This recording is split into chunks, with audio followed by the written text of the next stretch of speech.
These dogs have perverted our gospel. These dogs have come into our churches and raped our people of their substance. These dogs have come in and prophesied. Oh my God. They've come in as prophets only to be sleeping with our daughters. I am only left with one question, and the question is, who let the dogs out? We have gotten so desperate in church that if you can raise money, we will look past your fornicating lifestyle. I'm going to talk anyway. If you can put me in B flat real good, I won't say nothing about your homosexual lifestyle. Okay, I'm coming anyway.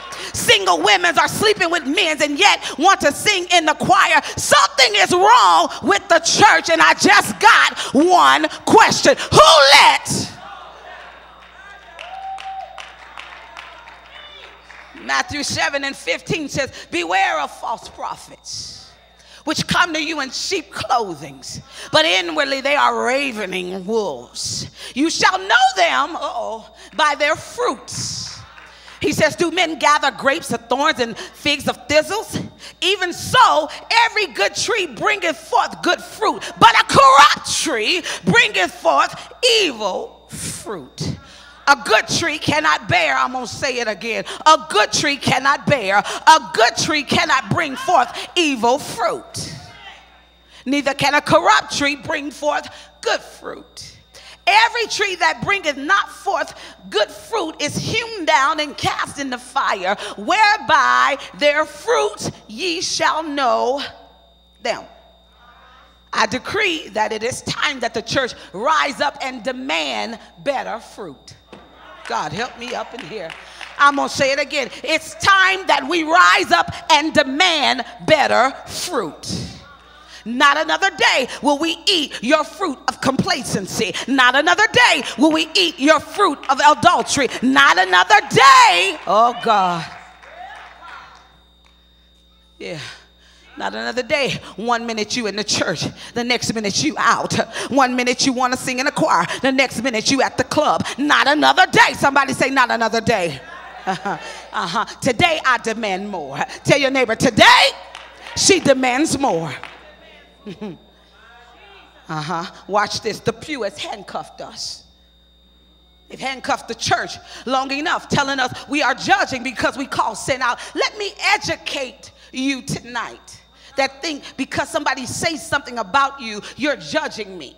Let me teach you something. 1 Corinthians 5:9 says it like this. He says, I wrote an epistle unto you to not have company with fornicators, yet not altogether fornicators of this world, or with covetous, or extortioners, or idolaters, for then you needs go out into the world. Watch this. Paul comes back and fix it. He said, but now have I written unto you not to keep company. Watch this, watch this, watch this. If any man that is called a brother, I ain't got no help up in here. If any man that is called a brother be a fornicator, a covetous, an idolater, a railer, a drunkard, an extortioner, with such don't even eat with. For what have I to do to judge them also that are without? Do not ye judge them that are within? Watch this. But them that are without, God judges. Therefore put away from among yourselves that wicked person. The Apostle Paul was not writing this to sinners, but he was writing it to the house of God. And he is clearly showing us the priest can judge the church, but God judges the world. So the next time you say your pastor can't tell you that, the devil is a liar. And then when you do it and start barking, all y'all need to say, who let this dog out? Yeah.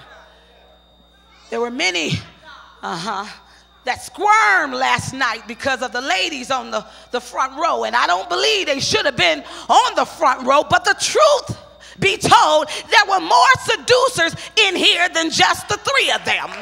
You just didn't see them because they had a suit on and a long skirt on, but the whole time they was hoping he noticed them. Y'all ain't gonna talk to me. Watch this, watch this, watch this.